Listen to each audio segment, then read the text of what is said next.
Hi guys, welcome back to my YouTube channel. ನೋಡಿ, Indian railway ಇಲಾಖೆಯಲ್ಲಿ ಖಾಲಿರುವ JE ಏನು ನೇಮಕಾತಿ ಅಧಿಸೂಚನೆ ಈಗಾಗಲೇ ಪ್ರಕಟ ಮಾಡಿದ್ದಾರೆ.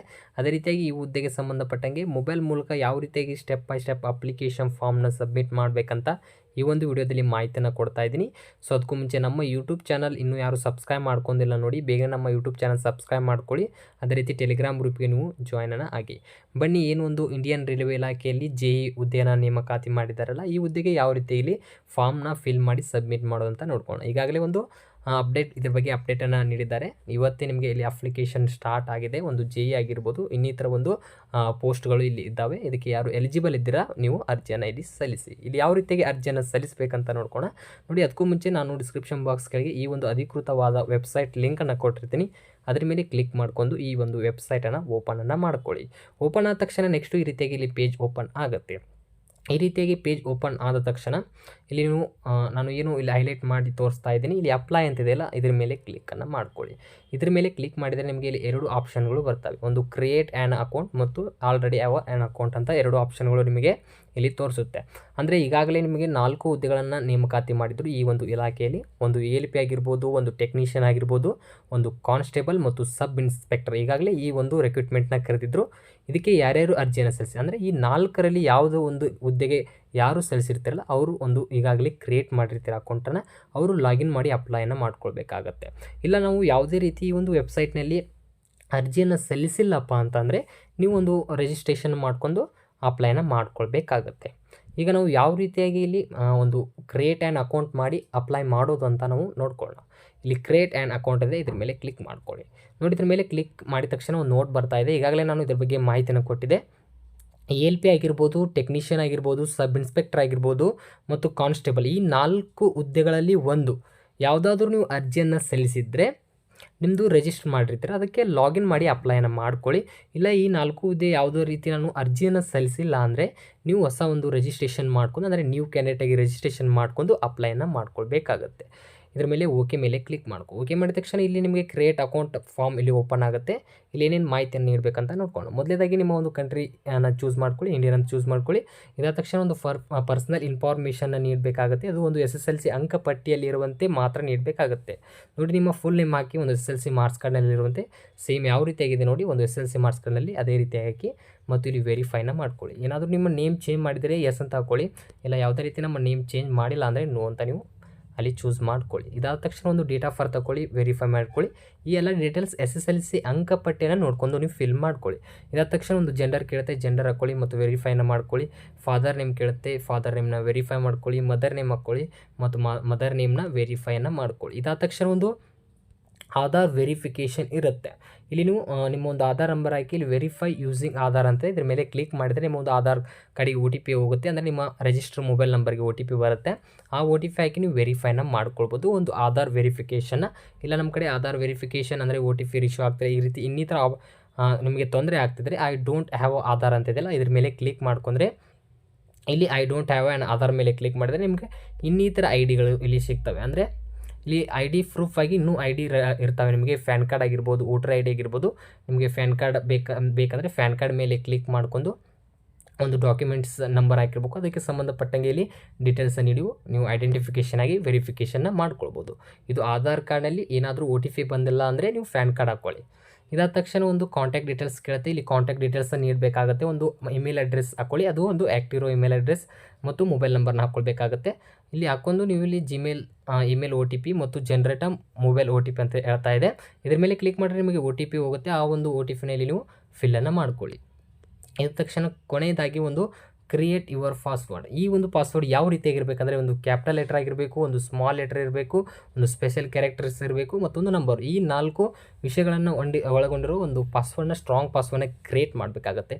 ಫಾರ್ ಎಕ್ಸಾಂಪಲ್ ಯಾವ ರೀತಿಯಾಗಿ ಅಂದರೆ ನಿಮಗೆ ಇಲ್ಲಿ ಒಂದು ಕ್ಯಾಪಿಟಲ್ ಲೆಟರ್ ಅಂದಿದ್ದಾರೆ, ನಾನು ಎಸ್ ಅನ್ನು ಕ್ಯಾಪಿಟಲ್ ಲೆಟರನ್ನು ಇಟ್ಕೊಳ್ತಾ ಇದ್ದೀನಿ. ಮತ್ತು ಸ್ಮಾಲ್ ಲೆಟರ್ ಅಂತ ಇದ್ದಾರೆ, ನಾನು ಸ್ಮಾಲ್ ಲೆಟರ್ ಆಗಿ ಸರಿ ಈ ರೀತಿಯಾಗಿ ಇಟ್ಕೊಳ್ತಾ ಇದ್ದೀನಿ. ಮತ್ತೊಂದು ಸ್ಪೆಷಲ್ ಕ್ಯಾರೆಕ್ಟರ್ ಅಂತ ಕೇಳ್ತಾರೆ, ನಾನು ಒಂದು ಸ್ಪೆಷಲ್ ಕ್ಯಾರೆಕ್ಟರ್ ಈ ರೀತಿಯಾಗಿ ಇಟ್ಕೊಳ್ತಾ ಇದ್ದೀನಿ. ಮತ್ತು ನಂಬರ್ಸ್ ಕೇಳ್ತಾ ಇದ್ದಾರೆ 1 2 3. ಈ ರೀತಿಯಾಗಿ ನೀವು ಸ್ಟ್ರಾಂಗ್ ಆದ ಪಾಸ್ವರ್ಡ್ನ ಕ್ರಿಯೇಟನ್ನು ಮಾಡ್ಕೊಳ್ಳಿ ಮತ್ತು ವೆರಿಫೈನ ಮಾಡ್ಕೊಳ್ಳಿ. ಇಲ್ಲಿ ಕನ್ಫರ್ಮ್ ಮೇಲೆ ಮಾಡ್ಕೊಳ್ಳಿ. ಇದಾದ ತಕ್ಷಣ ಒಂದು ಕ್ಯಾಪ್ಚಾ ಇದೆ, ಕ್ಯಾಪ್ಚಾನ ಹಾಕ್ಕೊಳ್ಳಿ. ಕ್ಯಾಪ್ಚಾ ಹಾಕೊಂಡು free and create an account ಅಂತ ಬರ್ತಾ ಇದೆ. ಇದ್ರ ಮೇಲೆ ಕ್ಲಿಕ್ ಮಾಡಿದ ತಕ್ಷಣ ನಿಮಗೆ ಪ್ರಿವ್ಯೂ ತೋರಿಸುತ್ತೆ. ಏನೇನು ಈಗ ಡೀಟೇಲ್ಸ್ನ ನೀಡಿರ್ತೀರಲ್ಲ ಅದೇ ಒಂದು ಪ್ರಿವ್ಯೂ ತೋರಿಸುತ್ತೆ. ಏನಾದರೂ ಮಿಸ್ಟೇಕ್ ಆದರೆ ನೀವು ಆವಾಗ ಎಡಿಟ್ ಮಾಡ್ಕೊಳ್ಬೋದು. ನೀವು ಏನೇನು ಪ್ರಿವ್ಯೂ ಕರೆಕ್ಟಾಗಿ ಇತ್ತಂದರೆ ನೀವು ಇಲ್ಲಿ ಸಬ್ಮಿಟ್ ಮೇಲೆ ಕ್ಲಿಕ್ ಮಾಡ್ಕೊಳ್ಳಿ. ನೋಡಿ, ಸಬ್ಮಿಟ್ ಮಾಡಿದ ತಕ್ಷಣ ನೆಕ್ಸ್ಟ್ ಈ ರೀತಿಯಾಗಿ ಬರುತ್ತೆ. ಈ ರೀತಿಯಾಗಿ ಬಂದ ತಕ್ಷಣ ಈಗ ನೀವು ಲಾಗಿನ್ ಮಾಡಿ ಅಪ್ಲೈ ಮಾಡಬೇಕಾಗತ್ತೆ. ಈಗ ರಿಜಿಸ್ಟರ್ ಸಕ್ಸಸ್ಫುಲ್ ಆಗಿರುತ್ತೆ. ಇಲ್ಲಿ ಏನು ನೀಡಬೇಕಂದ್ರೆ ಈಗಾಗಲೇ ನಿಮಗೆ SMS ಬಂದಿರುತ್ತೆ. ಈಗೇನು ರಿಜಿಸ್ಟರ್ ಮಾಡುವಾಗ ನಿಮ್ಮ ಮೊಬೈಲ್ ನಂಬರ್ ಅಥವಾ ಒಂದು ಇಮೇಲ್ ID ಅಡ್ರೆಸ್ಸನ್ನು ನೀಡ್ತಿದ್ರಲ್ಲ, ಇದರಲ್ಲಿ ಎರಡರಲ್ಲಿ ಒಂದು ಇಲ್ಲಿ ಫಿಲ್ ಮಾಡಿ ಮತ್ತು ನೀವು ಏನೋ ಒಂದು ಪಾಸ್ವರ್ಡ್ನ ಕ್ರಿಯೇಷನ್ ಮಾಡ್ಕೊಂಡಿರ್ತೀರ ಆ ಪಾಸ್ವರ್ಡ್ನ ಇಲ್ಲಿ ಹಾಕಿ ಕ್ಯಾಪ್ಚಾ ಹಾಕ್ಕೊಳ್ಳಿ, ಲಾಗಿನ್ ಮೇಲೆ ಕ್ಲಿಕ್ ಮಾಡ್ಕೊಳ್ಳಿ. ನೋಡಿ, ಲಾಗಿನ್ ಮಾಡಿದ ತಕ್ಷಣ ನೆಕ್ಸ್ಟ್ ಈ ರೀತಿಯಾಗಿ ಪೇಜ್ ಓಪನ್ ಆಗುತ್ತೆ. ಈ ರೀತಿ ಆದ ತಕ್ಷಣ ಕೆಳಗೆ ಸ್ಕ್ರೋಲ್ ಮಾಡ್ಕೊಳ್ಳಿ. ಸ್ಕ್ರೋಲ್ ಮಾಡಿ ಇಲ್ಲಿ ಇನ್ಸ್ಟ್ರಕ್ಷನ್ಸ್ ಇರುತ್ತೆ, ಓದ್ಕೊಳ್ಬೋದು. ಇಲ್ಲಿ ಆನ್ಲೈನ್ ಅಪ್ಲಿಕೇಶನ್ ಅಂತಿದೆ, ಇದರ ಮೇಲೆ ಕ್ಲಿಕ್ ಮಾಡ್ಕೊಳ್ಳಿ. ಇದರ ಮೇಲೆ ಕ್ಲಿಕ್ ಮಾಡಿದ ತಕ್ಷಣ ನೆಕ್ಸ್ಟ್ ನಿಮಗೆ ಈ ರೀತಿಯಾಗಿ ಬರುತ್ತೆ. ಏನೋ ಒಂದು ರಿಕ್ರೂಟ್ಮೆಂಟ್ ಈಗ ರಿಲೀಸನ್ನು ಮಾಡಿದ್ದಾರೆ. ಈ ಒಂದು ರಿಕ್ರೂಟ್ಮೆಂಟ್ JE ಆಗಿರ್ಬೋದು, ಇನ್ನಿತರ ಒಂದು ಇಲ್ಲಿ ಒಂದು ಹುದ್ದೆಗಳಿದ್ದಾವೆ. ಆ ಹುದ್ದೆಗೆ ಸಂಬಂಧಪಟ್ಟಂಗೆ ಇಲ್ಲಿ ಡೀಟೇಲ್ಸನ್ನು ನೀಡಿರ್ತಾರೆ. ಒಂದು ಓಪನಿಂಗ್ ಡೇಟ್ ಆಗಿರ್ಬೋದು, ಕ್ಲೋಸಿಂಗ್ ಡೇಟ್ ಆಗಿರ್ಬೋದು, ಮತ್ತು ನಿಮಗೆ ಇಲ್ಲಿ ಒಂದು ಜೋನನ್ನು ಇಲ್ಲಿ ಚೂಸ್ ಮಾಡಲು ಆಪ್ಷನ್ ಕೊಟ್ಟಿದ್ದಾರೆ. ನಿಮಗೆ ಜೋನ್ ವೈಸಲ್ಲಿ ಈಗಾಗಲೇ ಒಂದು ಸೀಟ್ಗಳನ್ನ ಹಂಚಿಕೆ ಮಾಡಿರ್ತಾರೆ. ನಿಮ್ಮದು ಯಾವ ಒಂದು ಜೋನ್ಗೆ ನೀವು ಅಪ್ಲೈಯನ್ನು ಮಾಡ್ಕೊಳ್ಬೇಕಂತಿದ್ರೆ ಆ ಜೋನನ್ನು ಇಲ್ಲಿ ಚೂಸ್ ಮಾಡ್ಕೊಳ್ಬೇಕಾಗತ್ತೆ. ನಾನು ಈಗ RRB ಬೆಂಗಳೂರು ಜೋನ್ಗೆ ನಾನು ಅಪ್ಲೈ ಮಾಡ್ತಾ ಇದ್ದೀನಿ ಅಂತಂದು ನಾನು ಬೆಂಗಳೂರು ಅಂತ ಚೂಸ್ ಮಾಡಿದ್ದೀನಿ. ಚೂಸ್ ಮಾಡಿದ ತಕ್ಷಣ ಇಲ್ಲಿ ಡಿಕ್ಲೇರ್ ಬಾಕ್ಸ್ ಇರುತ್ತೆ. ಈ ಡಿಕ್ಲೇರೇಷನ್ ಬಾಕ್ಸ್ ಮೇಲೆ ಕ್ಲಿಕ್ ಮಾಡ್ಕೊಂಡು ನೆಕ್ಸ್ಟ್ ಮೇಲೆ ಕ್ಲಿಕ್ ಮಾಡ್ಕೊಳ್ಳಿ. ನೋಡಿ, ನೆಕ್ಸ್ಟ್ ಮೇಲೆ ಕ್ಲಿಕ್ ಮಾಡಿದ ತಕ್ಷಣ this data is fetched from your previous save data ಅಂತ ಬರ್ತಾ ಇದೆ. ಇದನ್ನು ಕ್ಯಾನ್ಸಲ್ ಮಾಡಿದ ತಕ್ಷಣ ನೆಕ್ಸ್ಟ್ ಈ ರೀತಿಯಾಗಿ ಬರುತ್ತೆ. ಈ ರೀತಿ ಬಂದ ತಕ್ಷಣ ಕೆಳಗೆ ನೀವು ಸ್ಕ್ರೋಲ್ ಮಾಡಬೇಕಾಗುತ್ತೆ. ಈಗಾಗಲೇ ನೀವು ರಿಜಿಸ್ಟರ್ ಮಾಡಿರ್ತಿರಲ್ಲ, ಅದರಲ್ಲಿ ಪರ್ಸನಲ್ ಡೀಟೇಲ್ಸ್ ಈಗಾಗಲೇ ಒಂದು ಫಿಲ್ ಆಗಿರುತ್ತೆ. ಅದು ಆಟೋಮೆಟಿಕ್ ಫಿಲ್ ಆಗಿರುತ್ತೆ. ನಿಮ್ಮ ಒಂದು ಪರ್ಸನಲ್ ಇನ್ಫಾರ್ಮೇಷನ್ ನೀವು ಇಲ್ಲಿ ಕೆಳಗಿಂತ ಇಲ್ಲಿ ಹಾಕ್ಕೊಳ್ತಾ ಹೋಗಬೇಕಾಗುತ್ತೆ. ಮೊದಲೇದಾಗಿ ಏನು ಕೇಳ್ತಾ ಇದೆ ಅಂತ ನೋಡ್ಕೊಂಡು, ಮೊದಲು ನಿಮಗೆ ಮ್ಯಾರಿಡ್ ಸ್ಟೇಟಸ್ ಕೇಳ್ತಾ ಇದೆ. ಮ್ಯಾರಿಡ್ ಆಗಿದ್ದರೆ ಮ್ಯಾರಿಡ್ ಹಾಕಿ, ಇಲ್ಲಾದರೆ ಅನ್ಮ್ಯಾರಿಡ್ ಹಾಕಿ. ಇದಾದ ತಕ್ಷಣ ಒಂದು ರಿಲಿಜನ್ ಕೇಳ್ತಾ ಇದೆ. ನಿಮ್ಮ ಒಂದು ರಿಲಿಜನ್ ಯಾವುದಿದೆ ಆ ರಿಲಿಜನ್ನ ಚೂಸ್ ಮಾಡ್ಕೊಳ್ಳಿ. ಮತ್ತು ನಿಮ್ಮ ಮದರ್ ಟಂಗ್, ನಿಮ್ಮ ಯಾವ ಒಂದು ಭಾಷೆಯಲ್ಲಿ ಮಾತನಾಡ್ತಾ ಇದ್ದಾರೆ ಅಂತ ಕೇಳ್ತಾ ಇದೆ. ನಿಮ್ಮ ಒಂದು ಮದರ್ ಟಂಗ್ ಯಾವುದು ಅಂತ ಕೇಳ್ತಾ ಇದ್ದಾರೆ. ನಮ್ಮ ಕರ್ನಾಟಕದಲ್ಲಿ ಕನ್ನಡ ಮದರ್ ಟಂಗ್ ಇದೆ, ಅದಕ್ಕೆ ನಾನು ಕನ್ನಡನ ಇಲ್ಲಿ ಚೂಸ್ ಮಾಡ್ಕೊಳ್ತಾ ಇದ್ದೀನಿ. ಇದಾದ ತಕ್ಷಣ ಒಂದು choose of language for examination ಅಂತ ಬರ್ತಾ ಇದೆ. ಇಲ್ಲಿ ಏನಪ್ಪ ಅಂದರೆ ನಿಮ್ಮ ಒಂದು ಕ್ವಶನ್ ಪೇಪರ್ ಅಂದರೆ ಇಲ್ಲಿ ನಿಮಗೆ ಮೊದಲು ಕಂಪ್ಯೂಟರ್ ಬೇಸ್ ಎಕ್ಸಾಮಿನೇಷನ್ ಇರುತ್ತೆ. ಆ ಒಂದು ಎಕ್ಸಾಮು ಯಾವ ಒಂದು ಭಾಷೆಯಲ್ಲಿ ಬರಿತೀರಾ ಅಂತ ಕೇಳ್ತಾ ಇದ್ದಾರೆ. ಇದು ಒಂದು ಕನ್ನಡ ಎಕ್ಸಾಮ್ ಅಂದರೆ ಕನ್ನಡದಲ್ಲಿ ಎಕ್ಸಾಮ್ ಇರುತ್ತೆ. ನೀವು ಕನ್ನಡವನ್ನು ಚೂಸ್ ಮಾಡ್ಕೊಳ್ಬೋದು. ಇಲ್ಲಿ ಕನ್ನಡ ಒಂದು ಆಪ್ಷನ್ ಇದೆ. ಈ ಕನ್ನಡ ಮೇಲೆ ಚೂಸ್ ಮಾಡಿದರೆ ನಿಮಗೆ ಒಂದು ಎಕ್ಸಾಮಿನೇಷನಲ್ಲಿ ಕನ್ನಡ ಪ್ರಶ್ನೆ ಪತ್ರಿಕೆ ಬರುತ್ತೆ. ನೀವು ಇಂಗ್ಲೀಷನ್ನು ಚೂಸ್ ಮಾಡ್ಕೊಳ್ಬೋದು. ನಿಮಗೆ ಕನ್ನಡ ಎಕ್ಸಾಮಿನೇಷನ್ ಮೇಲೆ ಬರಿತೀರಂದರೆ ಕನ್ನಡನ ಚೂಸ್ ಮಾಡ್ಕೊಳ್ಳಿ. ಇದಾದ ತಕ್ಷಣ ಒಂದು ಐಡೆಂಟಿಫಿಕೇಷನ್ ಮಾರ್ಕ್ ಹೇಳ್ತಾ ಇದೆ. ಏನಾದರೂ ನಿಮ್ಮ ಬಾಡಿಯಲ್ಲಿ ಮಾರ್ಕ್ ಇದ್ದರೆ ಮಾರ್ಕ್ನ ಹಾಕ್ಕೊಳ್ಳಿ, ಇಲ್ಲಾದರೆ ನೋ ಮಾರ್ಕ್ಸ್ ಅಂತ ನೀವು ಅಲ್ಲಿ ಟೈಪ್ ಮಾಡಿ. ಮತ್ತು ಸೆಕೆಂಡ್ ಒಂದು ಐಡೆಂಟಿಫಿಕೇಷನ್ 2 ಅಂತ ಕೇಳ್ತಾ ಇದೆ. ಇಲ್ಲಿ ಮಾರ್ಕ್ ಇದ್ದರೆ ಮಾರ್ಕ್ ಹಾಕ್ಕೋಬೋದು, ಇಲ್ಲಾದರೆ ನೋ ಮಾರ್ಕ್ ಅಂತ ನೀವು ಇಲ್ಲಿ ಹಾಕ್ಕೊಳ್ಬೋದು. ಇದಾದ ತಕ್ಷಣ ಒಂದು ಕಮ್ಯುನಿಟಿ ಡೀಟೇಲ್ಸ್ ಅಥವಾ ಒಂದು ಕೆಟಗರಿ ಡೀಟೇಲ್ಸ್ ಅಂತ ನಾವು ಹೇಳ್ಬೋದು. ಈ ಒಂದು ಕೆಟಗರಿ ಡೀಟೇಲ್ಸ್ ಅಂದರೆ ನಿಮ್ಮ ಒಂದು ಕೆಟಗರಿ ಯಾವುದು, ಒಂದು SC ಆಗಿರ್ಬೋದು, ST ಆಗಿರ್ಬೋದು, OBC ಆಗಿರ್ಬೋದು, ಅನ್ರಿಸರ್ವ್ ಕೆಟಗರಿ ಆಗಿರ್ಬೋದು. ನಿಮ್ಮದು ಕೆಟಗರಿ ಯಾವುದಿದೆ ಆ ಒಂದು ಕೆಟಗರಿನ ನೀವು ಇಲ್ಲಿ ಚೂಸನ್ನು ಮಾಡ್ಕೊಳ್ಬೇಕಾಗತ್ತೆ. ಈ ರೀತಿಯಾಗಿ ಚೂಸ್ ಮಾಡ್ಕೊಳ್ಳಿ. ಈ ರೀತಿಯಾಗಿ ಚೂಸ್ ಮಾಡಿದ ತಕ್ಷಣ ನಿಮಗೆ ಇಲ್ಲಿ ನೆಕ್ಸ್ಟ್ ಈ ರೀತಿಯಾಗಿ ಬರ್ತಾ ಇದೆ. ಈ ಒಂದು ಕೆಟಗರಿ ಚೂಸ್ ಮಾಡಿದ ತಕ್ಷಣ ನಿಮ್ಮ ಒಂದು ಕ್ಯಾಸ್ಟ್ ಸರ್ಟಿಫಿಕೇಟನ್ನು ತೆಗೆದಿಟ್ಕೊಳ್ಬೇಕಾಗುತ್ತೆ. ಆ ಕಾಸ್ಟ್ ಸರ್ಟಿಫಿಕೇಟಲ್ಲಿ ಇಲ್ಲಿ ಇಂಗ್ಲೀಷ್ ಕ್ಯಾಸ್ಟ್ ಸರ್ಟಿಫಿಕೇಟ್ ನೀವು ಅಪ್ಲೋಡ್ ಮಾಡಬೇಕಾಗುತ್ತೆ. ಅದಕ್ಕೆ ಇಂಗ್ಲೀಷ್ ಸರ್ಟಿಫಿಕೇಟನ್ನು ನೀವು ಅಪ್ಲೋಡನ್ನು ಮಾಡ್ಕೊಳ್ಬೇಕು. ಅದರಲ್ಲಿ ಏನೇನು ಮಾಹಿತಿ ಇರುತ್ತೆ ಅಂದರೆ ಆ ಮಾಹಿತಿ ಇದರಲ್ಲಿ ನೀಡಬೇಕು. Name of the tribe name ಹಾಕಬೇಕಾಗುತ್ತೆ ಮತ್ತು ಆ ಒಂದು ಸರ್ಟಿಫಿಕೇಟ್ ನಂಬರ್ ಹಾಕಬೇಕಾಗುತ್ತೆ. ಆ ಒಂದು ಸರ್ಟಿಫಿಕೇಟ್ ಯಾವ ಒಂದು ಅಥಾರಿಟಿಯಲ್ಲಿ ಇಶ್ಯೂ ಮಾಡ್ಕೊಂಡಿದ್ರೆ ಆ ಒಂದು ಇಶ್ಯೂ ಡೇಟ್ನ ಹಾಕಬೇಕಾಗುತ್ತೆ. ಈ ರೀತಿ ಮಾಹಿತಿ ನೀಡಬೇಕಾಗುತ್ತೆ. ಈ ಎಲ್ಲ ಒಂದು ಮಾಹಿತಿ ಆ ಒಂದು ಕಾಸ್ಟ್ ಸರ್ಟಿಫಿಕೇಟಲ್ಲಿ ಇರುತ್ತೆ. ಅದನ್ನು ಚೆಕ್ ಮಾಡ್ಕೊಂಡು ನೀವು ಎಲ್ಲ ಡೀಟೇಲ್ಸ್ನ ನೀಡ್ಕೊಳ್ಳಿ. ಇದಾದ ತಕ್ಷಣ do you wish to avail free rail travel pass ಅಂತ ಕೇಳ್ತಾ ಇದೆ. ಅಂದರೆ ನೀವು ಎಕ್ಸಾಮಿನೇಷನ್ ಹೋಗುವಾಗ ನಿಮಗೆ ಟ್ರೈನ್ ಫ್ರೀ ಪಾಸ್ ಬೇಕಾ ಅಂತ ಇಲ್ಲಿ ಕೇಳ್ತಾ ಇದ್ದಾರೆ. ಇದು SC ST ಕ್ಯಾಟಗರಿಗೆ ಮಾತ್ರ ಇರುತ್ತೆ. SC ST ಕ್ಯಾಟಗರಿಯಿಂದ ಎಸ್ ಅಂತ ಫಿಲ್ ಮಾಡ್ಕೊಳ್ಳಿ. ಎಸ್ ಅಂತ ಕ್ಲಿಕ್ ಮಾಡಿದರೆ ನಿಮಗೆ ಒಂದು ರೈಲ್ವೆ ಅಂದರೆ ಎಕ್ಸಾಮಿನೇಷನ್ ಏನು ನಿಮ್ಮ ಒಂದು ಡಿಸ್ಟಿಕ್ಕಿಂದ ನಿಮ್ಮ ಎಕ್ಸಾಮಿನೇಷನ್ ಸೆಂಟರ್ಗೆ ಫ್ರೀಯಾಗಿ ನೀವು ಟ್ರಾವೆಲ್ ಮಾಡ್ಬೋದು. ಅದು ಒಂದು ಟ್ರೈನಲ್ಲಿ. ಈ ಎಸ್ ಅಂತ ಕ್ಲಿಕ್ ಮಾಡಿದ ತಕ್ಷಣ ನಿಮಗೆ ನಿಯರೆಸ್ಟ್ ರೈಲ್ವೆ ಸ್ಟೇಷನ್ ಯಾವುದಿದೆ ಅಂತ ಕೇಳ್ತಾ ಇದೆ. ನಿಮ್ಮ ಒಂದು ನಿಯರೆಸ್ಟ್ ರೈಲ್ವೆ ಸ್ಟೇಷನ್ನ ಚೂಸ್ ಮಾಡಿದರೆ ಆ ಒಂದು ರೈಲ್ವೆ ಸ್ಟೇಷನಿಂದ ನಿಮ್ಮ ಒಂದು ಎಕ್ಸಾಮಿನೇಷನ್ ಸ್ಟೇಷನ್ವರೆಗೂ ಅಲ್ಲಿ ನಿಮಗೆ ಫ್ರೀಯಾಗಿ ಪಾಸನ್ನು ನೀಡ್ತಾರೆ. ಈ ರೀತಿಯಾಗಿ ಮಾಹಿತಿಯನ್ನು ನೀಡಿ.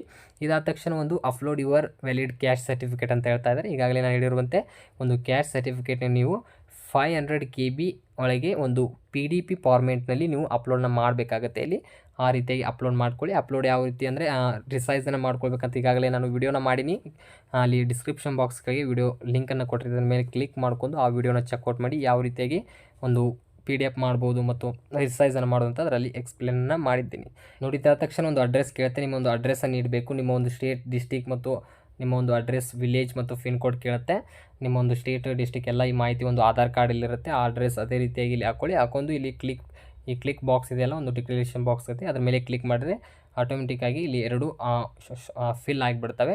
ಅಂದರೆ ನಿಮಗೆ ಇಲ್ಲಿ ಪರ್ಮನೆಂಟ್ ಅಡ್ರೆಸ್ಸು, ಪ್ರೆಸೆಂಟ್ ಅಡ್ರೆಸ್ ನೀಡಬೇಕಾಗುತ್ತೆ. ನೀವು ಪ್ರೆಸೆಂಟ್ ಅಡ್ರೆಸ್ ಬೇರೆ ಕಡೆ, ಪರ್ಮನೆಂಟ್ ಅಡ್ರೆಸ್ ಬೇರೆ ಕಡೆ ಇದ್ದರೆ ಅವು 2 ಸಪ್ರೇಟಾಗಿ ಫಿಲ್ ಮಾಡ್ಕೊಳ್ಳಿ. ಇದಾದ ತಕ್ಷಣ ಇಲ್ಲಿ ಈ ಎಲ್ಲ ಮಾಹಿತಿಯನ್ನು ನೀಡಿದ ತಕ್ಷಣ ಸೇವ್ ಮೇಲೆ ಕ್ಲಿಕ್ ಮಾಡ್ಕೊಳ್ಳಿ. ಸೇವ್ ಮೇಲೆ ಕ್ಲಿಕ್ ಮಾಡ್ಕೊಂಡು ನೆಕ್ಸ್ಟ್ ಮೇಲೆ ಕ್ಲಿಕ್ ಮಾಡ್ಕೊಳ್ಳಿ. ನೋಡಿ ಸೇವ್ ಮೇಲೆ ಕ್ಲಿಕ್ ಮಾಡಿದ ತಕ್ಷಣ ನೆಕ್ಸ್ಟ್ ಈ ರೀತಿಯಾಗಿ ಪೇಜ್ ಓಪನ್ ಆಗುತ್ತೆ. ಇಲ್ಲಿ ಅದರ್ಸ್ ಡೀಟೇಲ್ಸನ್ನು ನೀಡಬೇಕಾಗುತ್ತೆ. ಏನೇನು ಮಾಹಿತಿಯನ್ನು ನೀಡಬೇಕಂತ ನೋಡೋದಾದರೆ, ನೀವೇನಾದರೂ ಎಕ್ಸ್ ಸರ್ವಿಸ್ ಮ್ಯಾನ್ ಆಗಿದ್ದರೆ ಎಸ್ ಅಂತ ತಗೊಳ್ಳಿ, ಇಲ್ಲಾದರೆ ನೋ ಅಂತ ತಗೊಳ್ಳಿ. ನೀವೇನಾದರೂ PWD ಕ್ಯಾಂಡಿಡೇಟ್ಸ್ಗಳಾಗಿದ್ದರೆ ಎಸ್ ಅಂತ ತಗೊಳ್ಳಿ, ಇಲ್ಲಾದರೆ ನೋ ಅಂತ ತಗೊಳ್ಳಿ. ನೀವು ಎಸ್ ಹಾಕೊಂಡ್ರೆ ಅದಕ್ಕೆ ಸಂಬಂಧಪಟ್ಟಂಗೆ ಡೀಟೇಲ್ಸನ್ನು ನೀಡಬೇಕು. ಎಕನಾಮಿಕಲಿ ಬ್ಯಾಕ್ವರ್ಡ್ ಕ್ಲಾಸ್ ಅಂದರೆ EBC ಸರ್ಟಿಫಿಕೇಟ್ ಇದ್ದರೆ ಎಸ್ ಅಂತ ತಗೊಳ್ಳಿ, ಇಲ್ಲಾದರೆ ನೋ ಅಂತ ತಗೊಳ್ಳಿ. ಮತ್ತು ಡೀಟೇಲ್ಸ್ ಆಫ್ ಅಂದರೆ are you an employee of Indian railways, ನೀವೇನಾದರೂ ಈಗಾಗಲೇ ರೈಲ್ವೆ ಇಲಾಖೆಯಲ್ಲಿ ಒಂದು ಎಂಪ್ಲಾಯ್ ಆಗಿದ್ದರೆ ಎಸ್ ಅಂತ ಹಾಕ್ಕೊಳ್ಳಿ, ಇಲ್ಲಾದರೆ ನೋ ಅಂತ ಹಾಕ್ಕೊಳ್ಳಿ. ಎಸ್ ಹಾಕೊಂಡ್ರೆ ಅದಕ್ಕೆ ಸಂಬಂಧಪಟ್ಟಂಗೆ ಅಲ್ಲಿ ಡೀಟೇಲ್ಸನ್ನು ನೀಡಬೇಕಾಗುತ್ತೆ. ಕರೆಂಟ್ ಈಗ ಎಂಪ್ಲಾಯ್ಮೆಂಟ್ ಡೀಟೇಲ್ಸ್ ಇಲ್ಲಿ ಕೇಳ್ತಾ ಇದೆ. ಇಲ್ಲಿ ನಿಮಗೆ 4 ರೀತಿ ಆಪ್ಷನ್ಸ್ಗಳಿರ್ತವೆ. ಈಗಾಗಲೇ ನೀವು ಈಗ ಪ್ರೆಸೆಂಟು ಸೆಂಟ್ರಲ್ ಗೌರ್ಮೆಂಟಿಂದ ನೀವು ಎಂಪ್ಲಾಯ್ಮೆಂಟ್ ಆಗಿದ್ದರೆ ಇದನ್ನು ಚೂಸ್ ಮಾಡ್ಕೊಳ್ಬೇಕು. ಸ್ಟೇಟ್ ಗೌರ್ಮೆಂಟಲ್ಲಿ ಕರೆಂಟ್ ಎಂಪ್ಲಾಯ್ಮೆಂಟ್ ಆಗಿದ್ದರೆ ಸ್ಟೇಟ್ ಗೌರ್ಮೆಂಟ್ ಹಾಕೋಬೇಕು. ಇಲ್ಲ ಇದರಲ್ಲಿ ಯಾವುದೇ ನಾನು ಎಂಪ್ಲಾಯ್ಮೆಂಟ್ ಇಲ್ಲಾಂದರೆ ನಾಟ್ ಅಪ್ಲಿಕೇಬಲ್ ಅಂತ ನೀವು ಇಲ್ಲಿ ಚೂಸನ್ನು ಮಾಡ್ಕೊಳ್ಳಿ. ಇದಾದ ತಕ್ಷಣ ಒಂದು ಬ್ಯಾಂಕ್ ಡೀಟೇಲ್ಸ್ ಕೇಳುತ್ತೆ. ಇದು ಬ್ಯಾಂಕ್ ಡೀಟೇಲ್ಸ್ ಯಾಕೆ ಕೇಳ್ತಾ ಇದೆ ಅಂದರೆ, OBC ಕ್ಯಾಂಡಿಡೇಟ್ಗೆ 500 ರೂಪೀಸ್ ಪೇಮೆಂಟ್ ಇದೆ, ಮತ್ತು SC ST ಕ್ಯಾಂಡಿಡೇಟ್ಗೆ 250 ರೂಪೀಸ್ ಪೇಮೆಂಟ್ ಇರುತ್ತೆ, ಒಂದು ಅಪ್ಲಿಕೇಶನ್ ಫೀಸು. ಇಲ್ಲಿ ನಿಮಗೆ OBC ಕ್ಯಾಟಗರಿಗೆ ಏನು ಬ್ಯಾಂಕ್ ಡೀಟೇಲ್ಸನ್ನು ನೀಡಿದ್ರೆ ನಿಮಗೆ 250 ನಿಮಗೆ ಒಳ್ಳೆ ರಿಫಂಡ್ ಮಾಡ್ತಾರೆ. ಅದು ಒಂದು CBT ಎಕ್ಸಾಮಿನೇಷನ್ ಅಂದರೆ ಮೊದಲ ಎಕ್ಸಾಮಿನೇಷನ್ ನೀವು ಕಂಪ್ಲೀಟನ್ನು ಮಾಡಿದ ತಕ್ಷಣ, ಮತ್ತು ST ಕ್ಯಾಟಗರಿಗೂ ಮೊದಲ ಎಕ್ಸಾಮಿನೇಷನ್ CBT ಕಂಪ್ಲೀಟ್ ಮಾಡಿದ ತಕ್ಷಣ ನಿಮ್ಮ ಅಮೌಂಟು ನಿಮಗೆ ರಿಫಂಡ್ ಮಾಡ್ತಾರೆ. ಅದಕ್ಕೆ ಇಲ್ಲಿ ಬ್ಯಾಂಕ್ ಡೀಟೇಲ್ಸನ್ನು ನೀವು ನೀಡ್ಕೊಳ್ಳಿ. ನೀಡಿದ ತಕ್ಷಣ ಇಲ್ಲಿ ಸೇವ್ ಆ್ಯಂಡ್ ನೆಕ್ಸ್ಟ್ ಮೇಲೆ ಕ್ಲಿಕ್ ಮಾಡ್ಕೊಳ್ಳಿ. ನೋಡಿ ನೆಕ್ಸ್ಟ್ ಮೇಲೆ ಕ್ಲಿಕ್ ಮಾಡಿದ ತಕ್ಷಣ ಒಂದು ಎಜುಕೇಷನ್ ಇನ್ಫಾರ್ಮೇಷನ್ ನೆಕ್ಸ್ಟನ್ನು ನೀಡಬೇಕಾಗುತ್ತೆ. ಯಾವ ರೀತಿಯಾಗಿ ನೀಡಬೇಕಂತಂದರೆ ಇಲ್ಲಿ ಸ್ಕ್ರೋಲ್ ಮಾಡ್ಕೊಳ್ಳಿ. ಈಗಾಗಲೇ ನಾನು SSLC ಡೀಟೇಲ್ಸ್ನ ನೀಡಿದ್ದೀನಿ. ಅದನ್ನು ಯಾವ ರೀತಿಯಾಗಿ ನೀಡಬೇಕಂತ ನೋಡೋದಾದರೆ, ಇಲ್ಲಿ ಕ್ವಾಲಿಫಿಕೇಷನ್ ಅಂತ ಇದೆಯಲ್ಲ, ಇದರ ಮೇಲೆ ಕ್ಲಿಕ್ ಮಾಡ್ಕೊಂಡು ಇಲ್ಲಿ SSLC ಅಂತ ಮೊದಲು ಚೂಸ್ ಮಾಡ್ಕೊಳ್ಳಿ. ಅದಕ್ಕೆ ಸಂಬಂಧಪಟ್ಟಂಗೆ ಸ್ಟೇಟ್ ಆಗಿರ್ಬೋದು, ಡಿಸ್ಟಿಕ್ ಆಗಿರ್ಬೋದು, ಬೋರ್ಡ್ ನೇಮ್ ಆಗಿರ್ಬೋದು, ಪಾಸಿಂಗ್ ಡೇಟ್ ಆಗಿರ್ಬೋದು, ರೋಲ್ ನಂಬರ್ ಹಾಕೊಂಡು ಇಲ್ಲಿ ಕೆಳಗೆ ಆ್ಯಡ್ ಅಂತ ಆಪ್ಷನ್ ಇದೆಯಲ್ಲ, ಆ್ಯಡ್ ಅಂತ ಕ್ಲಿಕ್ ಮಾಡಿದ್ರೆ ಆಟೋಮೆಟಿಕ್ಕಾಗಿ ಇಲ್ಲಿ ಮೇಲೆ ಈ ರೀತಿ ಬಂದಿದೆಯಲ್ಲ, ಈ ರೀತಿಯಾಗಿ ಬರುತ್ತೆ. ಈ ರೀತಿಯಾಗಿ ಮಾಹಿತಿಯನ್ನು ನೀಡಿ ಸೆಕೆಂಡ್ ನಿಮಗೆ ಈ 3 ಆಪ್ಷನ್ಗೆ ಸಂಬಂಧಪಟ್ಟಂಗೆ ಈ ಜಾಬ್ ಇರೋದ್ರಿಂದ ಈ 3 ಕೋರ್ಸ್ನಲ್ಲಿ ನಿಮ್ಮದು ಯಾವ ಒಂದು ಕೋರ್ಸ್ ಇದೆ ನೋಡಿ, ಆ ಕೋರ್ಸ್ನ ಇಲ್ಲಿ ನೀವು ಚೂಸ್ ಮಾಡ್ಕೋಬೇಕಾಗುತ್ತೆ. ನಾನು 3 ಇಯರ್ಸ್ ಡಿಪ್ಲೊಮಾ ಇಂಜಿನಿಯರಿಂಗ್ ಕ್ಲಿಕ್ ಮಾಡ್ಕೊಂಡು ಇದಕ್ಕೆ ಸಂಬಂಧಪಟ್ಟಂಗೆ ಒಂದು ಟೈಪ್ಸ್ ಆಗಿರ್ಬೋದು, ಸಬ್ಸ್ಟಾರ್ಮ್ ಆಗಿರ್ಬೋದು, ಒಂದು ಸ್ಟೇಟ್ ಆಗಿರ್ಬೋದು, ಡಿಸ್ಟಿಕ್ ಆಗಿರ್ಬೋದು, ನೇಮ್ ಇನ್ಸ್ಟಿಟ್ಯೂಟ್ ಆಗಿರ್ಬೋದು, ಅದಕ್ಕೆ ಸಂಬಂಧಪಟ್ಟಂಗೆ ಆ ಸರ್ಟಿಫಿಕೇಟ್ಗೆ ಸಂಬಂಧಪಟ್ಟಂಗೆ ಇಲ್ಲಿ ಡೀಟೇಲ್ಸ್ನ ನೀಡಬೇಕಾಗುತ್ತೆ. ಒಂದು ಕ್ವಾಲಿಫಿಕೇಷನ್ ಡೀಟೇಲ್ಸು, ಇದ್ರ ಮೇಲೆ ನಾನು ಕ್ಲಿಕ್ ಅಂದರೆ ಈ ಒಂದು ಡೀಟೇಲ್ಸ್ನ ನೀಡಿ ನಾನು ಆ್ಯಡನ್ನು ಮಾಡ್ಕೊಳ್ತಾ ಇದ್ದೀನಿ. ಇನ್ನೊಂದು ನಿಮಗೆ ಇಲ್ಲಿ ಏನು ಸ್ಟಾರ್ ಮಾರ್ಕ್ ಇದೆ ರೆಡ್ ಇಂಕಲ್ಲಿ, ಅವು ಕಂಪಲ್ಸರಿ ಆಗಿರುತ್ತೆ. ಏನೋ ಇಲ್ಲಿ ಸ್ಟಾರ್ ಮಾರ್ಕ್ ಇಲ್ಲಿಕಂದರೆ ಇವು ಕಂಪಲ್ಸರಿ ಇರೋದಿಲ್ಲ. ನೀವು ಹಾಕ್ಬೋದು, ಇಲ್ಲಾದರೂ ನೀವು ಡ್ಯಾಶನ್ನು ಬಿಡ್ಬೋದು. ಏನು ಇಲ್ಲಿ ಸ್ಟಾರ್ ಮಾರ್ಕ್ ಇದೆ ಅವು ಕಂಪಲ್ಸರಿ ನೀವು ಫಿಲ್ ಮಾಡಬೇಕಾಗುತ್ತೆ. ಈ ರೀತಿಯಾಗಿ ಇಲ್ಲಿ ಆ್ಯಡ್ ಅಂತ ಕ್ಲಿಕ್ ಮಾಡಿದರೆ ನಿಮಗೆ ಇಲ್ಲಿ ಆಟೋಮೆಟಿಕ್ಕಾಗಿ ಈ ಡೀಟೇಲ್ಸ್ ಬಂದುಬಿಡುತ್ತೆ. ನೋಡಿ ಈ ರೀತಿಯಾಗಿ ಬಂದುಬಿಡುತ್ತೆ. ಇದಾದ ತಕ್ಷಣ ಇಲ್ಲಿ ಆ್ಯಡ್ ಅಂತ ಇದೆ, ಆದ ತಕ್ಷಣ ಇಲ್ಲಿ ನೆಕ್ಸ್ಟ್ ಅಂತಿದೆ, ಇದ್ರ ಮೇಲೆ ಕ್ಲಿಕ್ ಮಾಡ್ಕೊಳ್ಳಿ. ನೋಡಿ ನೆಕ್ಸ್ಟ್ ಮೇಲೆ ಕ್ಲಿಕ್ ಮಾಡಿದ ತಕ್ಷಣ ನೆಕ್ಸ್ಟು ನೀವು ಒಂದು ಫೋಟೋ ಸಿಗ್ನೇಚರ್ನ ಅಪ್ಲೋಡ್ನ ಮಾಡಬೇಕಾಗತ್ತೆ. ನಾನು ಈಗಾಗಲೇ ಒಂದು ಫೋಟೋ ಸಿಗ್ನೇಚರ್ನ ಅಪ್ಲೋಡ್ ಮಾಡಿದ್ದೀನಿ. ಅದರ ಜೊತೆಗೆ ಫೋಟೋ ಮತ್ತು ಸಿಗ್ನೇಚರ್ ಯಾವ ರೀತಿಯಾಗಿ ರಿಸೈಸನ್ನು ಮಾಡಬೇಕು ಅಂತ ನಾನು ಒಂದು ವಿಡಿಯೋನ ಮಾಡಿದ್ದೀನಿ. ಆ ವಿಡಿಯೋನ ಚೆಕ್ಔಟ್ ಮಾಡಿ, ಆ ವಿಡಿಯೋಯಲ್ಲಿ ಯಾವ ರೀತಿಯಾಗಿ ನಾವು ಫೋಟೋ ಸಿಗ್ನೇಚರ್ನ ಅಪ್ಲೋಡ್ ಮಾಡ್ಕೊಳ್ಬೇಕಂತ ಮಾಹಿತಿಯನ್ನು ಕೊಟ್ಟಿದ್ದೀನಿ. ನೋಡಿ ಮೊದಲನೇದಾಗಿ ನಿಮ್ಮದು ಏನು ಅಲ್ಲಿ ಕ್ಯಾಟ್ ಸರ್ಟಿಫಿಕೇಟ್ನ ಅಪ್ಲೋಡ್ ಮಾಡಿರ್ತಿಲ್ಲ ಮೊದಲನೇ ಪರ್ಸ್ನಲ್ ಇನ್ಫಾರ್ಮೇಷನಲ್ಲಿ, ಅದು ನೀವು ಮತ್ತೊಮ್ಮೆ ಇಲ್ಲಿ ವ್ಯೂ ಮೇಲೆ ಕ್ಲಿಕ್ ಮಾಡ್ಕೊಂಡು ಚೆಕ್ ಮಾಡ್ಕೊಳ್ಬೋದು. ಅಂದರೆ ನೀವು ಕರೆಕ್ಟಾಗಿ ಅಲ್ಲಿ ಅದನ್ನು ಅಂದರೆ ಅಪ್ಲೋಡ್ನ ಮಾಡಿದ್ದೀರಲ್ಲ ಅಂತ ನೀವು ಕರೆಕ್ಟಾಗಿ ಒಂದು ಸಲ ಚೆಕ್ ಮಾಡ್ಕೊಳ್ಳಿ. ಚೆಕ್ ಮಾಡಿದ ತಕ್ಷಣ ನೋಡಿ ಫೋಟೋ ಇಲ್ಲಿ ಯಾವ ರೀತಿಯಾಗಿರ್ಬೇಕಂತ ನೋಡ್ಕೊಳ್ಳೋಣ. ನಿಮ್ಮ ಒಂದು ಫೋಟೋ ಕರೆಂಟ್ 6 ಮಂತ್ಸ್ ಒಳಗಿರಬೇಕಾಗುತ್ತೆ. ಅದರ ಜೊತೆಗೆ ಒಂದು ಕಲರ್ ಪಾಸ್ಪೋರ್ಟ್ ಸೈಜ್ ಫೋಟೋಗ್ರಾಫ್ ಆಗಿರಬೇಕು, ಮತ್ತು ನಿಮಗೆ ಇಂದು ಏನು ಬ್ಯಾಕ್ಗ್ರೌಂಡ್ ಇದೆ ಅದು ವೈಟ್ ಬ್ಯಾಕ್ಗ್ರೌಂಡ್ ಆಗಿರಬೇಕು. ಇದು ಕಂಪಲ್ಸರಿ ಆಗಿರುತ್ತೆ. ನೀವೇನಾದರೂ ಬೇರೆ ಬ್ಯಾಕ್ಗ್ರೌಂಡ್ ಆಗಿದ್ದರೆ ನಿಮ್ಮ ಅಪ್ಲಿಕೇಶನ್ ರಿಜೆಕ್ಟ್ ಆಗುತ್ತೆ. ಇದು ನೀವು ಕಂಪಲ್ಸರಿ ಆಗಿರುತ್ತೆ. ಮತ್ತು ಸ್ಯಾಂಪಲ್ ಯಾವ ರೀತಿಯಾಗಿ ಫೋಟೋಸ್ ಇರಬೇಕಂತ ಅವರು ಮಾಹಿತಿಯನ್ನು ಕೊಟ್ಟಿದ್ದಾರೆ. ಸ್ಯಾಂಪಲ್ ಆಫ್ ಈ ರೀತಿಯಾಗಿ ಸ್ಯಾಂಪಲ್ ಫೋಟೋಸ್ ನೋಡಿ, ಇಲ್ಲಿ ಏನು ಮೇಲಿದೆ ಈ ರೀತಿಯಾಗಿ ಯಾವುದೇ ರೀತಿ ನೀವು ಇಲ್ಲಿ ಫೋಟೋನ ಅಪ್ಲೋಡ್ ಮಾಡುವಂಥ ಇಲ್ಲ. ಇಲ್ಲಿ ಕೆಳಗಿದೆಲ್ಲ ಈ ರೀತಿಯಾಗಿ ನೀವು ಅಪ್ಲೋಡ್ ಮಾಡಿದರೆ ನಿಮ್ಮೊಂದು ಅಪ್ಲಿಕೇಶನ್ ಅಪ್ರೂವ್ಡ್ ಆಗುತ್ತೆ. ನೀವು ಯಾವುದೇ ರೀತಿಯಾಗಿ ಹಿಂದೆ ಕಲರ್ ಬ್ಯಾಕ್ಗ್ರೌಂಡ್ ಇರಬಾರ್ದು, ವೈಟ್ ಬ್ಯಾಕ್ಗ್ರೌಂಡ್ ಇರಲೇಬೇಕಾಗಿರುತ್ತೆ. ನಾನು ವಿಡಿಯೋನ ಮಾಡಿದ್ದೀನಿ ವೈಟ್ ಬ್ಯಾಕ್ಗ್ರೌಂಡ್ ಯಾವ ರೀತಿಯಾಗಿ ಮಾಡ್ಕೋಬೇಕು ಅಂದರೆ, ಈಗಾಗಲೇ ನಿಮಗೆ ರೀಸೆಂಟಾಗಿ ಈಗ ಕಲರ್ ಬ್ಯಾಕ್ಗ್ರೌಂಡ್ ಇದ್ದರೂ ಅದನ್ನು ಯಾವ ರೀತಿಯಾಗಿ ಕನ್ವರ್ಟ್ ಮಾಡ್ಬೋದು ವೈಟ್ ಬ್ಯಾಕ್ಗ್ರೌಂಡ್ ಅಂತ ಆ ವಿಡಿಯೋನಲ್ಲಿ ಎಕ್ಸ್ಪ್ಲೇನ್ ಮಾಡಿದ್ದೀನಿ. ಅದನ್ನು ಆ ವಿಡಿಯೋ ನೋಡ್ಕೊಳ್ಳಿ. ಆ ವಿಡಿಯೋ ನೋಡಿ ನಿಮ್ಮ ಒಂದು ವೈಟ್ ಬ್ಯಾಕ್ಗ್ರೌಂಡ್ ಇರೋ ಫೋಟೋನ ರಿಸೈಸನ್ನು ಮಾಡ್ಕೊಳ್ಳಿ. ರಿಸೈಸನ್ನು ಮಾಡ್ಕೊಂಡು ನೀವು ಇಲ್ಲಿ ಅಪ್ಲೋಡನ್ನು ಮಾಡಬೇಕಾಗತ್ತೆ. ಈ ರೀತಿಯಾಗಿ ಅಪ್ಲೋಡ್ ಮಾಡ್ಕೋಬೇಕು. ಅದು 30 KB ಇಂದ 70 KB ಅದನ್ನು ರಿಸೈಸನ್ನು ಮಾಡ್ಕೊಳ್ಳಿ. ಆ ವಿಡಿಯೋ ನೋಡಿ ಕರೆಕ್ಟಾಗಿ ನಿಮಗೆ ಗೊತ್ತಾಗುತ್ತೆ. ಮತ್ತು ನಿಮ್ಮ ಒಂದು ಸಿಗ್ನೇಚರ್ನ ಅಪ್ಲೋಡ್ ಮಾಡ್ಕೊಳ್ಬೇಕಾಗತ್ತೆ. ಅದು ಇಂದು ವೈಟ್ ಪೇಪರ್ ಇರಬೇಕಾಗುತ್ತೆ. ಅದು ಒಂದು ಬ್ಲ್ಯಾಕ್ ಅಥವಾ ಒಂದು ಬ್ಲೂ ಇಂಕಿಂದ ನೀವು ಸಿಗ್ನೇಚರ್ನ ಮಾಡಿರಬೇಕಾಗತ್ತೆ. ಇಷ್ಟು ಡೀಟೇಲ್ಸನ್ನು ನೀಡಿ ಇಲ್ಲಿ ಸೇವ್ ಆ್ಯಂಡ್ ನೆಕ್ಸ್ಟ್ ಮೇಲೆ ಕ್ಲಿಕ್ ಮಾಡ್ಕೊಳ್ಳಿ. ನೋಡಿ, ಸೇವ್ ಆ್ಯಂಡ್ ನೆಕ್ಸ್ಟ್ ಮೇಲೆ ಕ್ಲಿಕ್ ಮಾಡಿದ ತಕ್ಷಣ ನೆಕ್ಸ್ಟ್ ಈ ರೀತಿಯಾಗಿ ಪೇಜ್ ಓಪನ್ ಆಗುತ್ತೆ. ನಾವು ಯಾವ ಒಂದು ಜೋನಿಗೆ ಅಪ್ಲೈಯನ್ನು ಮಾಡಿದ್ದೀವಿ ಮತ್ತು ಈಗ ಏನು ನೀವು ಒಂದು ಕ್ವಾಲಿಫಿಕೇಷನ್ ಸೆಲೆಕ್ಟ್ ಮಾಡಿರ್ತೀರಲ್ಲ, ನಿಮ್ಮ ಒಂದು ಕ್ವಾಲಿಫಿಕೇಷನ್ಗೆ ಸಂಬಂಧಪಟ್ಟಂಗೆ ಯಾವ ಹುದ್ದೆಗಳು ಇಲ್ಲಿ ನೀವು ಎಲಿಜಿಬಲ್ ಇದ್ದೀರಾ ಅಂತ ಇಲ್ಲಿ ಬರುತ್ತೆ. ಆದರೆ ಈ ಒಂದು ಎಲಿಜಿಬಲ್ ಪೋಸ್ಟಲ್ಲಿ ನೀವು ಮೊದಲ ಆದ್ಯತೆ ಅಂದರೆ ಪ್ರಿಫರೆನ್ಸ್ ಆಗಿ ಯಾವ ಒಂದು ಹುದ್ದೆ ಮೊದಲು ಹೋಗ್ತೀರಾ ಅಂತ ಇಲ್ಲಿ ಪ್ರಿಫರೆನ್ಸನ್ನು ನೀಡಬೇಕಾಗತ್ತೆ. ಇದರಲ್ಲಿ ನಮ್ಮದು ಯಾವುದೋ ಒಂದು ಪ್ರಿಫರೆನ್ಸ್ ಬೇಕಂತಲ್ಲ, ಸೀರಿಯಲ್ ಪ್ರಕಾರ ನೀವು ಇಲ್ಲಿ ಈ ರೀತಿಯಾಗಿ ಪ್ರಿಫರೆನ್ಸನ್ನು ನೀಡಬೇಕಾಗತ್ತೆ. ಈ 5 ಹುದ್ದೆಗಳು ಈ ನಿಮ್ಮ ಒಂದು ಕ್ವಾಲಿಫಿಕೇಷನ್ಗೆ ಎಲಿಜಿಬಲ್ ಇದ್ದಾವೆ. ಅದನ್ನು ಪ್ರಿಫರೆನ್ಸ್ ಆಗಿ ಯಾವ ಹುದ್ದೆ ನೀವು ಮೊದಲು ಹೋಗ್ತೀರಾ ಅಂತಲ್ಲ, ಅದೇ ರೀತಿಯಾಗಿ ಸೀರಿಯಲ್ ಪ್ರಕಾರ ಪ್ರಿಫರೆನ್ಸನ್ನು ನೀಡ್ಕೊಳ್ಳಿ. ಈ ರೀತಿಯಾಗಿ ಪ್ರಿಫರೆನ್ಸ್ ನೀಡ್ಕೊಂಡು ಇಲ್ಲಿ ಕೆಳಗೆ ಬನ್ನಿ. ಇಲ್ಲಿ ಕೆಳಗೆ ಬಂದು ಇಲ್ಲಿ ಡಿಕ್ಲೇರ್ ಬಾಕ್ಸ್ ಇದೆ. ಈ ಡಿಕ್ಲೇರ್ ಬಾಕ್ಸ್ ಮೇಲೆ ಕ್ಲಿಕ್ ಮಾಡ್ಕೊಳ್ಳಿ. ಇದ್ರ ಮೇಲೆ ಕ್ಲಿಕ್ ಮಾಡ್ಕೊಂಡು ಇಲ್ಲಿ ಸೆಲೆಕ್ಟ್ ಎಲಿಜಿಬಲ್ ಎಕ್ಸಾಮ್ ಗ್ರೂಪ್ ಅಂತಿದೆಯಲ್ಲ, ಇದ್ರ ಮೇಲೆ ಕ್ಲಿಕ್ ಮಾಡ್ಕೊಳ್ಳಿ. ಇದ್ರ ಮೇಲೆ ಕ್ಲಿಕ್ ಮಾಡ್ಕೊಂಡು ಇಲ್ಲಿ ಸೆಲೆಕ್ಟ್ ಮಾಡ್ಕೊಳ್ಳಿ ಸಿವಿಲ್ ಆ್ಯಂಡ್ ನಮ್ಮದು ಇಂಜಿನಿಯರಿಂಗ್ ಇದರ ಕಾರಣ ಈ ರೀತಿಯಾಗಿ ಒಂದು ಗ್ರೂಪ್ನ ಇಲ್ಲಿ ಚೂಸ್ ಮಾಡ್ಕೊಳ್ಬೇಕು. ಅದು ಆಟೋಮೆಟಿಕ್ ಬರುತ್ತೆ. ಮತ್ತು ಇಲ್ಲಿ ಡಿಕ್ಲೇರ್ ಬಾಕ್ಸ್ ಇದೆ. ಡಿಕ್ಲೇರ್ ಬಾಕ್ಸ್ ಮೇಲೆ ಕ್ಲಿಕ್ ಮಾಡ್ಕೊಳ್ಳಿ. ಮತ್ತು ನಿಮ್ಮದು ಪ್ಲೇಸ್ ಅಂತ ಯಾವುದಂತ ಕೇಳ್ತಾ ಇದೆ. ನಿಮ್ಮ ಒಂದು ಪ್ಲೇಸ್ ಯಾವುದಿದೆ ನೋಡಿ, ಆ ಪ್ಲೇಸ್ನ ಹಾಕ್ಕೊಳ್ಬೇಕಾಗತ್ತೆ. ನಿಮ್ಮ ಒಂದು ಡಿಸ್ಟಿಕ್ ನೇಮ್ ಹಾಕ್ಕೊಳ್ಬೋದು ಅಥವಾ ಒಂದು ನಿಮ್ಮ ವಿಲೇಜ್ ನೇಮ್ನು ಹಾಕ್ಕೊಳ್ಬೋದು. ಈ ರೀತಿಯಾಗಿ ಬರುತ್ತೆ. ಈ ರೀತಿಯಾಗಿ ಬಂದ ತಕ್ಷಣ ಇಲ್ಲಿ ಪ್ರಿವ್ಯೂ ಆ್ಯಂಡ್ ಅಪ್ಲಿಕೇಶನ್ ಅಂತಿದೆ, ಇದ್ರ ಮೇಲೆ ಕ್ಲಿಕ್ ಮಾಡ್ಕೊಳ್ಳಿ. ನೋಡಿ, ಇದ್ರ ಮೇಲೆ ಕ್ಲಿಕ್ ಮಾಡಿದ ತಕ್ಷಣ ನಿಮಗೆ ಒಂದು ಪ್ರಿವ್ಯೂ ತೋರಿಸುತ್ತೆ. ಏನು ಮಾಹಿತಿಯನ್ನು ನೀಡಿರ್ತಿಲ್ಲ ಅದಕ್ಕೆ ಸಂಬಂಧಪಟ್ಟಂಗೆ ಏನು ಎಡಿಟ್ ಬೇಕಾದರೆ ಎಡಿಟ್ನ ಮಾಡ್ಕೊಳ್ಬೋದು, ಕರೆಕ್ಷನ್ ಮಾಡ್ಕೊಳ್ಬೋದು. ಈ ರೀತಿಯಾಗಿ ಒಂದು ಸಲ ಕರೆಕ್ಟಾಗಿ ಚೆಕ್ ಮಾಡ್ಕೊಂಡು ಇಲ್ಲಿ ಒಂದು ಬಾಕ್ಸ್ ಇದೆ, ಇದ್ರ ಮೇಲೆ ಕ್ಲಿಕ್ ಮಾಡ್ಕೊಳ್ಬೇಕಾಗತ್ತೆ. ನೋಡಿ, ನೀವು ಸಬ್ಮಿಟ್ ಮಾಡಿದ ತಕ್ಷಣ ನಿಮಗೆ ನೆಕ್ಸ್ಟ್ ಒಂದು ಪೇಜ್ ಓಪನ್ ಆಗುತ್ತೆ. OBC ಕ್ಯಾಟಗರಿ ಇದ್ದರೆ 500 ರೂಪೀಸ್ನ ಪೇ ಮಾಡಬೇಕು ಮತ್ತು SC ST ಕ್ಯಾಟಗರಿ ಇದ್ದರೆ 250 ರೂಪೀಸ್ನ ಪೇ ಮಾಡಬೇಕು. ನಿಮಗೆ ಪೇಮೆಂಟ್ ಆಪ್ಷನ್ ಬರುತ್ತೆ. UPI ಆಗಿರ್ಬೋದು, ಡೆಬಿಟ್ ಕಾರ್ಡ್ ಆಗಿರ್ಬೋದು, ಇನ್ನಿತರ ಒಂದು ಅದರ್ಸ್ ಆಪ್ಷನ್ಸ್ ಇದ್ದಾವೆ. ಅದರ ಮೂಲಕ ನೀವು ಒಂದು ಪೇಮೆಂಟ್ನ ಮಾಡಿಕೊಂಡು ನಿಮ್ಮೊಂದು ಅಪ್ಲಿಕೇಶನ್ನ ಸಬ್ಮಿಟನ್ನು ಮಾಡ್ಕೊಳ್ಳಿ. ಅಪ್ಲಿಕೇಶನ್ ಸಬ್ಮಿಟ್ ಆದ ತಕ್ಷಣ ನೀವೊಂದು ಅಪ್ಲಿಕೇಶನ್ ಸ್ಟೇಟಸ್ನ ಖಂಡಿತವಾಗ್ಲೂ ಚೆಕ್ ಮಾಡ್ಕೊಳ್ಬೇಕಾಗುತ್ತೆ. ಅಂದರೆ ನಿಮ್ಮೊಂದು ಪೇಮೆಂಟ್ ಸ್ಟೇಟಸ್ ಆಗಿರ್ಬೋದು ಎಲ್ಲ ಅಲ್ಲಿ ಮಾಹಿತಿಯನ್ನು ಚೆಕ್ ಮಾಡ್ಕೊಳ್ಬೇಕು. ಅದನ್ನು ಯಾವ ರೀತಿಯಾಗಿ ಚೆಕ್ ಮಾಡ್ಕೊಳ್ಬೇಕಂತ ನೋಡೋದಾದರೆ ನೋಡಿ, ನಿಮಗೆ ನೆಕ್ಸ್ಟ್ ಈ ರೀತಿ ಬರುತ್ತಲ್ಲ, ಇಲ್ಲಿ ಅಪ್ಲಿಕೇಶನ್ ಹಿಸ್ಟ್ರಿ ಅಂತ ಇರುತ್ತಲ್ಲ, ಅದರ ಮೇಲೆ ಕ್ಲಿಕ್ ಮಾಡ್ಕೊಳ್ಳಿ. ಅದರ ಮೇಲೆ ಕ್ಲಿಕ್ ಮಾಡಿದ ತಕ್ಷಣ ನಿಮಗೆ ಇಲ್ಲಿ ಈ ರೀತಿಯಾಗಿ ಆಪ್ಷನ್ ಬರ್ತದೆ. ನೀವು ಯಾವುದೊಂದು ರಿಕ್ರೂಟ್ಮೆಂಟ್ ಹಾಕಿದ್ರೆ ಅದರ ಡೀಟೇಲ್ಸ್ ಬರುತ್ತೆ ಮತ್ತು ಆ ಒಂದು ಹುದ್ದೆಯ ಪೇಮೆಂಟ್ ಸ್ಟೇಟಸ್ ಇರುತ್ತೆ. ನೋಡಿ, ಇಲ್ಲಿ ಪೇಮೆಂಟ್ ನಾಟ್ ಡನ್ ಅಂತಂದರೆ ನಿಮಗೆ ಇಲ್ಲಿ ಪೇಮೆಂಟ್ ಮಾಡಲು ಅವಕಾಶವನ್ನು ಕೊಟ್ಟಿರ್ತಾರೆ. ಇದ್ರ ಮೇಲೆ ಕ್ಲಿಕ್ ಮಾಡ್ಕೊಂಡು ನೀವು ಪೇಮೆಂಟ್ ಮಾಡ್ಕೊಳ್ಬೋದು. ಮತ್ತು ನಿಮ್ಮ ಒಂದು ಪೇಮೆಂಟ್ ಸಕ್ಸಸ್ ಆಗಿದ್ದರೆ ಪ್ರೊವಿಷನಲಿ ಎಕ್ಸ್ಪೆಕ್ಟೆಡ್ ಅಂತ ನಿಮ್ಮೊಂದು ಅಪ್ಲಿಕೇಶನ್ ಸ್ಟೇಟಸ್ ತೋರಿಸುತ್ತೆ. ಮತ್ತೊಮ್ಮೆ ನಿಮ್ಮ ಅಪ್ಲಿಕೇಶನ್ ಸ್ಟೇಟಸ್ ನೋಡ್ಕೊಳ್ಬೋದು, ಪೇಮೆಂಟ್ ಹಿಸ್ಟ್ರಿನ ನೋಡ್ಕೊಳ್ಬೋದು. ಇಲ್ಲಿ ಬಂದು ನೀವು ಪ್ರತಿಯೊಬ್ಬರು ಏನು ಅರ್ಜಿಯನ್ನು ಸಲ್ಲಿಸಿರ್ತೀರಲ್ಲ, ನೀವು ಅಪ್ಲಿಕೇಶನ್ ಹಿಸ್ಟ್ರಿಯನ್ನು ಖಂಡಿತವಾಗ್ಲೂ ನೋಡಿ. ಯಾಕಂದರೆ ಇಲ್ಲಿ ಅಪ್ಲಿಕೇಶನ್ ಏನಾಗಿದೆ ಅಂತ ಕರೆಕ್ಟಾಗಿ ಚೆಕ್ ಮಾಡ್ಕೋಬೋದು. ಒಂದು ಅಪ್ಲಿಕೇಶನ್ ಸ್ಟೇಟಸ್ನ ಅಲ್ಲಿ ಏನಾದರೂ ಪೇಮೆಂಟ್ ಪೆಂಡಿಂಗ್ ಆಗಿರ್ಬೋದು, ಈ ರೀತಿ ಆಪ್ಷನ್ ಬರ್ತಿರ್ತಾವೆ. ಅದಕ್ಕೆ ಅಪ್ಲಿಕೇಶನ್ ಹಿಸ್ಟ್ರಿ ನೀವು ಸಬ್ಮಿಟ್ ಮಾಡಿದ ತಕ್ಷಣ ಅದೊಂದು ಸಲ ಕಂಪಲ್ಸರಿಯಾಗಿ ನೀವು ಅಪ್ಲಿಕೇಶನ್ ಸ್ಟೇಟಸ್ನ ಚೆಕ್ಕನ್ನು ಮಾಡ್ಕೊಳ್ಳಿ. ಈ ರೀತಿಯಾಗಿ ಯಾರು ಒಂದು RRBಯಲ್ಲಿ JE ಹುದ್ದೆಗಳ ಕರೆದಿದ್ದಾರೆ. ಇದನ್ನು ಈ ರೀತಿಯಾಗಿ ಸುಲಭವಾಗಿ ಅರ್ಜಿಯನ್ನು ಸಲ್ಲಿಸಿ ಮತ್ತು ಫೋಟೋ ಸಿಗ್ನೇಚರ್ ಆ ಒಂದು ಇನ್ಸ್ಟ್ರಕ್ಷನ್ಸಲ್ಲಿ ನೀವು ಹಾಕಬೇಕಾಗತ್ತೆ. ಇಲ್ಲಾಂದರೆ ನಿಮ್ಮ ಅಪ್ಲಿಕೇಶನ್ ರಿಜೆಕ್ಟ್ ಆಗುತ್ತೆ. ವೈಟು ಹಿಂದು ಬ್ಯಾಕ್ ನಿಮಗೆ ವೈಟ್ ಬ್ಯಾಕ್ಗ್ರೌಂಡಿಂದ ನೀವು ಅಪ್ಲೋಡ್ ಮಾಡ್ಕೊಳ್ಳಿ ಫೋಟೋನ. ಈ ರೀತಿಯಾಗಿರುತ್ತೆ. ಈ ರೀತಿಯಾಗಿ ಈ ವಿಡಿಯೋನ ಮಾಡಿದ್ದರಲ್ಲಿ ಏನಾದರೂ ನಿಮಗೆ ಡೌಟ್ಸ್ ಇದ್ದರೆ ಆದಷ್ಟು ಕಮೆಂಟ್ ಸೆಕ್ಷನಲ್ಲಿ ಕಮೆಂಟ್ ಮಾಡಿ ಮತ್ತು ನಮ್ಮ ಟೆಲಿಗ್ರಾಮ್ ಗ್ರೂಪಿಗೆ ಜಾಯ್ನ್ ಆಗಿ ಅಲ್ಲಿ ಮೋರ್ ಇನ್ಫಾರ್ಮೇಷನ್ ನೀವು ತಿಳಿದುಕೊಳ್ಬೋದು. ಈ ಒಂದು ವಿಡಿಯೋ ಇಷ್ಟ ಆದರೆ ಆದಷ್ಟು ಲೈಕ್ ಮಾಡಿ, ನಿಮ್ಮ ಫ್ರೆಂಡ್ಸ್ಗಳಿಗೆ ಶೇರ್ ಮಾಡಿ ಅಂತ ಹೇಳ್ತಾ ಮುಂದಿನ